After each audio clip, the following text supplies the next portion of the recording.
पिछले कई दिन तो Shri Hanumant international public school Guraya ਅਤੇ ਬੱਚਿਆਂ ਦੇ ਮਾਪਿਆਂ ਵਿਚਕਾਰ ਐਨੂਅਲ ਚਾਰजेस ਅਤੇ ਸਕੂਲ ਫੀਸਾਂ ਨੂੰ ਲੈ ਕੇ ਚੱਲ ਰਿਹਾ ਰੇੜਕਾ ਅੱਜ ਖਤਮ ਹੋ ਗਿਆ। ਬੱਚਿਆਂ ਦੇ ਮਾਪਿਆਂ ਤੇ ਕਿਸਾਨ ਜਥੇਬੰਦੀਆਂ ਦੇ ਸਾਂਝੇ ਸੰਘਰਸ਼ ਦੇ ਚੱਲਦਿਆਂ ਸਕੂਲ ਪ੍ਰਬੰਧਕ ਕਮੇਟੀ ਨੇ ਉਹਨਾਂ ਵੱਲੋਂ ਰੱਖੀਆਂ ਗਈਆਂ ਫੀਸਾਂ ਸੰਬੰਧੀ ਮੰਗਾਂ ਨੂੰ ਲੰਬੀ ਚੱਲੀ ਮੀਟਿੰਗ ਦੌਰਾਨ ਸਵੀਕਾਰ ਕਰ ਲਿਆ, जिस नाल सारियां विच खुशी दी लहर छा गई अते मुर्दाबाद दे नारे जिंदाबाद विच तब्दील हो गए। स्कूल प्रशासन ने बच्चों के हक विच फैसला लै बच्चों अते स्कूल दे आपसी संबंधां नूं मजबूत करदिआं कहा कि अगले साल भी ये सब छूटां इसे तरह लागू रहणगीआं अते स्कूल फीसां विच कोई भी वाधा नहीं कीता जावेगा। पहला पॉइंट था एजेंडा का ट्रांसपोर्टेशन फीस। ट्रांसपोर्टेशन फ़ीस जो अभी 2021-22 में डिसाइड की गई थी, उसमें सभी पेरेंट्स की जो फाइनेंशियल क्राइसिस की जो स्टेट है, इंटेंसिटी है, उसको मद्देनज़र रखते हुए उसमें 15% डिस्काउंट दिया गया है। और आने वाले टाइम में अगर डीज़ल के प्राइसेस 92 रुपये से बढ़ते बढ़ते अगर 102 हो जाएंगे तो उसमें इंक्रीज़ नहीं किया जाएगा, लेकिन जैसे ही वो प्राइस 103 रुपये छूते हैं तो फिर स्कूल मैनेजमेंट कमेटी बैठेगी और नया टैरिफ जो है ट्रांसपोर्ट के लिए प्लान किया जाएगा और अकॉर्डिंगली आपको इंटीमेट कर दिया जाएगा। दूसरा पेरेंट्स का एजेंडा था डिमांड का, वो था एनुअल चार्जेस को लेकर।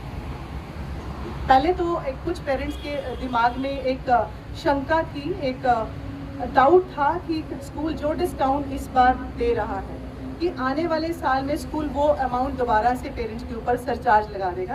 पहला आश्वासन ये देना चाहूँगी कि ऐसा कोई भी रेज, ऐसा कोई भी इंक्रीज 2022-23 के एनुअल चार्जेस के स्ट्रक्चर में नहीं किया जाएगा। और जो आपका प्रेजेंट इस साल का 21-22 का जो एनुअल चार्जेस हैं उसमें 60% छूट दे दी गई है सभी को।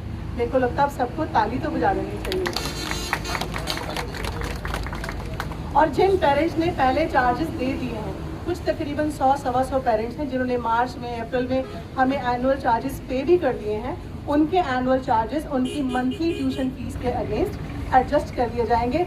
फिर भी अगर कोई अकाउंट्स एरर रह जाता है तो parents are free to speak to me 24/7। वो कभी भी मेरे ऑफिस में आके वो बात कर सकते हैं, क्योंकि ह्यूमन है, कहीं ना कहीं एरर होता है तो आप आ सकते हैं। और इस साल की जो ट्यूशन फीस है, जो मंथली ट्यूशन फीस है, उसमें सभी पेरेंट्स को राहत देते हुए मैनेजिंग कमेटी ने 10% का छूट दिया है उसमें भी, और साथ ही ये वादा भी किया है कि 2022-23 में ये इस फीस स्ट्रक्चर में कोई भी रेस, कोई भी बढ़ोतरी नहीं की जाए। और जैसे ही कुछ पेरेंट्स की क्वेरीज थी कि कुछ फैमिलीज में से हमारे पास सिबलिंग केसेस आते हैं, एक माँ बाप के 2 या 3 बच्चे पढ़ते हैं, दूसरा बच्चा डालने की स्थिति में आपको 15% की छूट और तीसरे बच्चे पे 20% की छूट दी जाती है। Thank you so much. In tuition fees only, thank you. मेरे को लगता है अब सबके चेहरे पे हंसी तो आ गई होगी। वाहिगुरू जी खालसा, वाहिगुरू जी की फतेह। जिमें कि तुहानू पता ही है कि गुरेया श्री हनुमत स्कूल के मोहरे इन्हों एक 12 तरीक को मैमोरेंडम दे के गए सी, जिहदे विच मापिया द्वारा मंगां रखियां गईयां सी, ਜਿਹੜੀਆਂ तो अज इन्हों 17 तरीक का समा दिता गया सी। जिहड़ा ये 17 तरीक के समय ते स्कूल मैनेजमेंट ने आके उन्हां मंगां ते उन्हां मापियां दे नाल बह के जिहड़े उन्हां दा डिस्ट्रीब्यूट खत्म किया, ये धरना समाप्त होया। अज मैं बहुत धन्नवाद करदा किसान जथेबंदियां दा जिन्हां ने आके साडा साथ दिता नाल, ते उन्हां मापियां दा जिहड़े इत्थे आके खड़े साडे नाल, ते बहुत सारियां दा धन्नवाद। धरना सीगा जी। वाहिगुरू जी का खालसा, वाहिगुरू जी की फतेह। ਜਿਹੜਾ ਆਪਣਾ ਨਾ ਪਿਛਲੇ ਕਈ ਦਿਨਾਂ ਤੋਂ ਕਸ਼ਮਕਸ਼ ਚੱਲ ਰਹੀ ਸੀ ਹਨੂੰਮੰਤ ਜਿਹੜਾ ਇੰਟਰਨੈਸ਼ਨਲ ਸਕੂਲ ਦੇ ਅੱਗੇ ਮਾਪਿਆਂ ਦੇ ਤਾਂ ਜਿਹੜੇ ਕਿਸਾਨ ਜਥੇਬੰਦੀਆਂ ਦੇ ਭਾਰਤੀ ਕਿਸਾਨ ਯੂਨੀਅਨ ਦੁਆਬਾ ਤੇ BKU ਕਾਦੀਆਂ ਇਹਨਾਂ ਦੇ ਸਹਿਯੋਗ ਨਾਲ ਇੱਕ ਧਰਨਾ ਲਾਇਆ ਗਿਆ ਸੀ ਕਿ ਮੰਗਾਂ ਸੀਗੀਆਂ ਬੱਚਿਆਂ ਦੇ ਪੇਰੈਂਟਸ ਦੇ ਮਾਪਿਆਂ ਦੀਆਂ, ਤੇ ਜਿਹੜੀਆਂ ਕਰੋਨਾ ਕਾਲ ਕਰਕੇ ਉਹਨਾਂ ਦੇ ਮੰਦੀ ਪਈ ਆ ਕਾਰੋਬਾਰ ਦੀ, ਉਹਦੇ ਲਈ ਜਿਹੜੀਆਂ ਫੀਸਾਂ ਵਗੈਰਾ ਆ ਉਹਨਾਂ ਵਿੱਚ ਕੁਝ ਮਾਫੀ ਜਾਂ ਜਿਹੜੇ ਹੋਰ ਵਾਧੂ ਖਰਚੇ ਆ ਜਾਂ ਨਵੀਆਂ ਫੀਸਾਂ ਵਧਾਈਆਂ ਉਹਨਾਂ ਨੂੰ ਵਾਪਸ ਲੈਣ ਲਈ, ਉਹਦੇ ਲਈ ਅੱਜ ਜਿਹੜਾ ਇੱਥੇ ਬਹਿ ਕੇ ਮੈਨੇਜਮੈਂਟ ਦੇ ਨਾਲ ਕੰਪਰੋਮਾਈਜ਼ ਹੋ ਗਿਆ ਆ, ਤੇ ਜਿੰਨਾ ਜਾਣੀ ਕਿ ਦੋਨਾਂ ਤਰ੍ਹਾਂ ਨੂੰ ਕੋਸ਼ਿਸ਼ ਕਰਕੇ ਇਹ ਗੱਲ ਨੂੰ ਨਿਬੇੜਿਆ ਗਿਆ ਆ।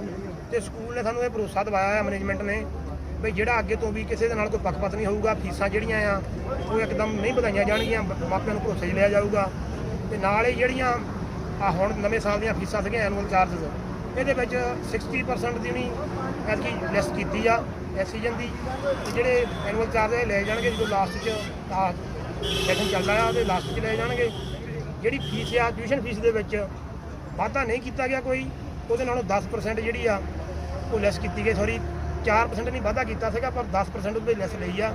ਤੇ ਨਾਲੇ ਟਰਾਂਸਪੋਰਟ ਆ, ਟਰਾਂਸਪੋਰਟ ਦੀ ਸਮੱਸਿਆ ਬਹੁਤ ਸੀਗੀ ਜ਼ਿਆਦਾ, ਕਿ ਮਹਿੰਗੀ ਸੀ ਟਰਾਂਸਪੋਰਟ, ਉਹਦੇ ਵਿੱਚ ਵੀ ਇਹ ਜਿਹੜੀ ਆ ਇਹਨਾਂ ਤੋਂ ਲੈਸ ਲਈ ਗਈ ਆ 15%। ਤੇ ਸਾਰੇ ਮਾਪੇ ਵੀ ਐਗਰੀ ਆ ਤੇ ਅੱਜ ਜਿਹੜਾ ਇਹ ਫੈਸਲਾ ਹੋ ਗਿਆ।